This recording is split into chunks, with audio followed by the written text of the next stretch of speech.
د مهمو خبرونو سرټکی. د مارچ 8 د ښځو د نړیوالې ورځې په نوم نومونه.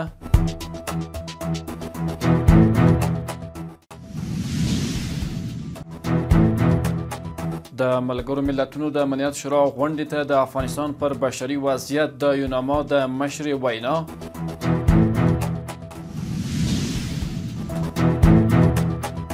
بهرنیو هیوادونو ته د 14 میلیون ډالرو په ارزښت د جلغوزیو صادرېدل.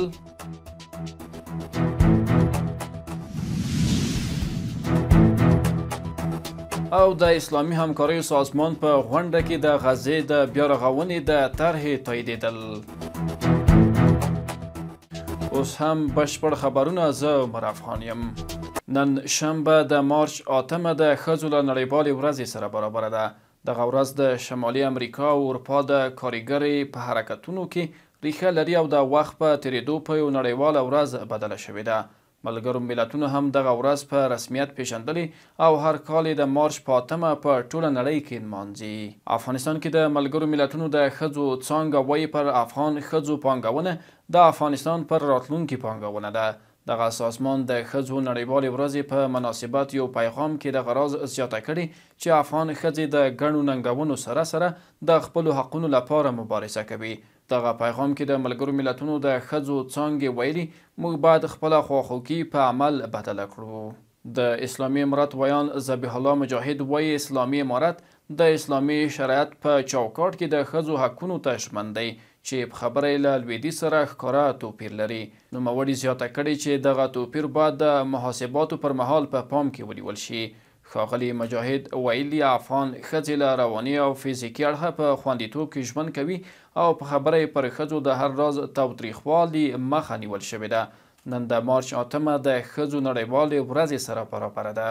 بلخوا د امر بالمعروف او نهي عن المنکر وزارت بیان سیف الاسلام خیبر وایي تیرو 20 کلونو کې د ښځو د حقونو په نوم له ښځو سیاسي ګټه اخیستل شوې او په خبره یې دغه چاره لا هم د ځینو هیوادونو او نړیوالو بنسټونو له لوري روانه ده.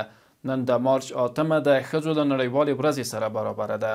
د ملګرو ملتونو امنیت شورا په یو خبرپاڼه کې وایي د یوناما مشره روزا تونبایه بابو د راتلونکي دوشنبې په ورځ د کب پر 20 د افغانستان په تړاو د امنیت شورا غونډې ته د افغانستان پر بشري وضعیت، د افغان ښځو او نجونو پر وضعیت او د افغانستان او پاکستان ترمنځ پر وروستیو ترینګلتیاو وینا وکړي. خبرپاڼه کې راغلي چې د مدني ټولنې یو افغان استازی یا هم استازي به هم دغه غونډې ته وینا وکړي او تر دغه وینا وروسته به د تړلو دروازو تر شا یوه بله ناسته هم وشي. په پام کې ده د ډنمارک په مشرۍ دغه غونډه کې به د یوناما د ماموریت غځېدو په اړه هم چې د روانې زېږدیزې میاشتې په 18 پای ته رسیږي خبرې وشي. بلخوا ملګرو ملتونو کې د قطر دایمي استازی عالیه احمد بن سیف الثاني د دغه سازمان په مرکز کې د یوناما له مشرې روزا تونبای ورسره کتلې دي.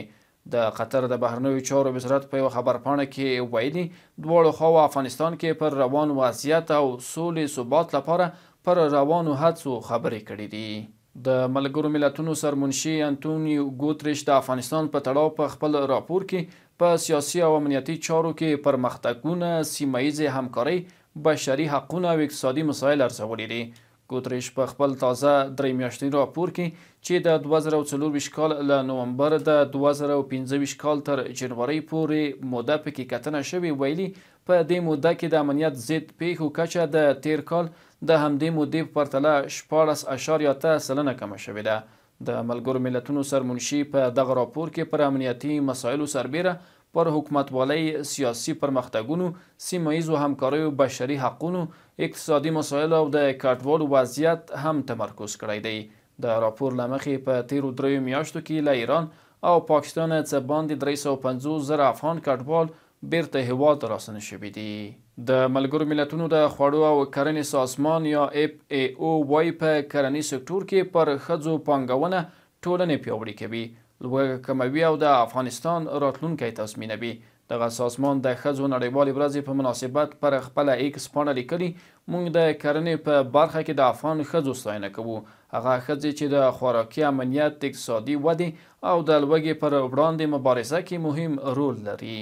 د احصایې معلوماتو ملي اداره وایي چې د آسان خدمت له لارې د متحده عربي اماراتو په ابوظبي ښار کې میاشتو 3450 افغانانو ته برېښنایي پیژندپاڼې ویشل شوي دي.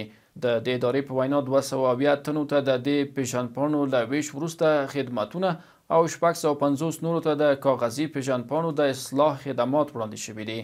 د یادونې ده چې په متحده عربي اماراتو کې د آسان خدمت مرکز پرانیستلو سره دغه هیواد کې میشتو افغانانو ته ګڼې اسانتیاوې رامنځته شوي دي. د صنعت او سوداګرۍ وزارت بیان اخندزاده عبدالسلام جواد وایي د روان مریض کال له پیل راهیسې د سلواغې میاشتې تر پایه افغانستانه یو شمېر هیوادونو ته 110 ټنه جلغوزي صادر شوي دي. د نوموړي په وینا دغه صادرات چې ارزښت یې څه باندې 14 میلیونه ډالر دی اتریش، اردن، عربي متحده اماراتو، برټانیې، امریکا، ایټالیا، استرالیا، جرمني، پاکستان، ترکیې، چین او یو شمېر نورو هیوادونو ته شوي دي. د صنعت او سوداګرۍ وزارت څه موده وړاندې ویلي وو چې د جلغوزیو کاروباریانو د ملاتړ او یاده برخه کې د ناسالم رقابت له منځه وړلو لپاره به یوه ټولنه جوړه کړي. د کډوالو او رسیدونکو چارو وزارت وایي 2 افغان وګړي تېره ورځ جمعه د کب 18 عراق کې له بند راخوشي شوي او هیواد ته رالېږدول شوي دي. دغه وزارت په یوه خبرپاڼه کې ویلي یاد کسان 4 میاشتې وړاندې وروسته له هغه د عراقي پولیسو له لوري نیول شوي وو چې غوښتل یې په ناقانونه توګه د ایران له لارې عراق ته داخل شي. دغه کسان 3 میاشتې د عراق د بصرې ښار په بندخونو کې بندیان وو. پاکستاني پولیسو د دغه هیواد په پلازمینه اسلام آباد او راولپنډۍ ښار کې سلګونه افغانان چې ځینې POR کارتونه هم لري اسلام آباد کې د کډوالو یو پنډخالي ته لیږدول شوي دي. دغه افغان کډوال رسنیو ته وایي اسلام آباد او راولپنډۍ کې د POR کارت لرونکي افغانان په ناقانونه توګه نیول کېږي او ټاکل شوي په جبري توګه له پاکستان وایستل شي. د اسلامي همکاریو سازمان غړو هیوادونو پرون د غزې تړانګې د بیا رغولو لپاره چې د حماس او اسرائیلو ترمنځ په جګړه کې تقریبا په بشپړه توګه ویجاړه شوې ده یوه طرحه منظوره کړه. دا پلان د تېرې سهشنبې په ورځ د مصر په پلازمینه قاهره کې د عرب لیګ هیوادونو منظور کړی و. د اسلامي همکاریو سازمان د غړو هیوادونو مشرانو د غزې بیا رغونې طرحه د سعودي عربستان د جدې ښار په اضطراري غونډه کې منظوره کړه. دا طرحه مصر جوړه کړې ده. د مصر د بهرنیو چارو وزیر بدر عبدالعاطي د اسلامي همکاریو سازمان د وزیرانو غونډې څخه وروسته د طرحې منل کېدلو اعلان وکړ او مثبت اقدام یې وباله. د ایران د بهرنیو چارو وزیر سید عباس عراقچي د سعودي په جدې ښار کې د اسلامي همکاریو سازمان د بهرنیو چارو وزیرانو غونډې په څنډه کې د ترکیې د بهرنیو چارو له وزیر هاکان فیدان سره لیدلي دي. د ایران د بهرنیو چارو وزارت وایي دواړو لوریو په دې کتنه کې د فلسطین او سوریې پر وضعیت خبرې کړې دي. ښاغلي عراقچي په دې ناسته کې له اسلامي نړۍ غوښتي چې د غزې د خلکو جبري بې ځای کېدو د مخنیوي لپاره قاطع او متحد ګام واخلي. د امریکا د ولسمشر ډونالډ ټرمپ په امر له اوکراین سره د سپوږمکۍ له لارې د اخیستل شویو انځورونو شریکول ځنډول شوي دي. د نیویارک ټایمز د راپور له مخې ټرمپ دغه ګام د اوکراین پر ولسمشر ولادیمیر زیلینسکي د فشار راوړلو لپاره اخیستی دی تر څو له روسیې سره د سولې مذاکراتو ته چمتو شي. اوکراین له دې ټکنالوژۍ څخه د روسي ځواکونو د خوځښت، د تعقیب او د زیربناو د زیان د ارزونې لپاره استفاده کوله. د کډوالۍ نړیوال سازمان وایي د یمن د تعز ولایت د زوباب سیمې ساحلونو ته نږدې 2 کښتۍ چې له 180 ډېر کډوال پکې سپاره وو اوبو کې ډوبې شوي دي. د دې سازمان په وینا د دغه کښتیو په سپرلیو کې لږ تر لږه 124 نارینه او 50 مېرمنې شاملې وې چې له ډلې یوازې 2 یمنۍ خدمه ژغورل شوي او پاتې ټول ورک دي. یا سازمان زیاتوي ویره شته چې ټول مسافر او پاتې خدمه ژوند بایللی وي.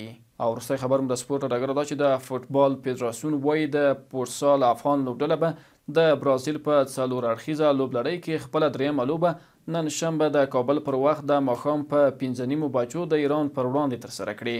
افغان لوبډلې دغه لوبلړۍ کې خپله لومړۍ لوبه ګرینلینډ ته ماتې ورکړه خو 2مه لوبه کې له برازیل ماتې ومنله. دا و د هیواد سیمې نړۍ مهم او وروستي خبرونه. تر بیا ښې چارې.